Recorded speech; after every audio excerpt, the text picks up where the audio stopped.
शहरातील प्रमुख मार्ग अतिक्रमण मुक्त करण्यासाठी कोल्हापूर महानगरपालिकेने प्रतिभानगर, रेड्याची टक्कर चौक, राजारामपुरी मेन रोड आणि गोखले कॉलेज परिसरातील अनेक अतिक्रमणांवर महापालिकेच्या अतिक्रमण निर्मूलन पथकाने कारवाई केली।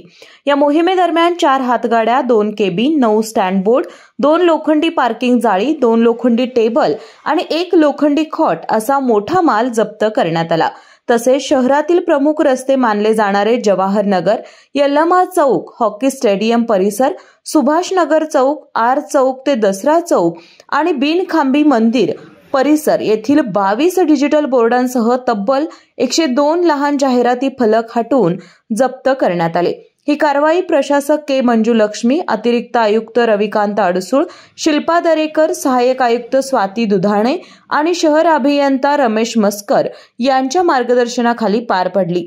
यावेळी अतिक्रमण अधीक्षक विलास साळोखे, सहाय्यक अधीक्षक प्रफुल्ल कांबळे, कनिष्ठ लिपिक सजन नागलोत, रवींद्र कांबळे, मुकादम शरद कांबळे, प्रशांत अक्कुर्डेकर आणि अतिक्रमण पथकाच्या कर्मचाऱ्यांनी कारवाईत सक्रिय सहभाग घेतला।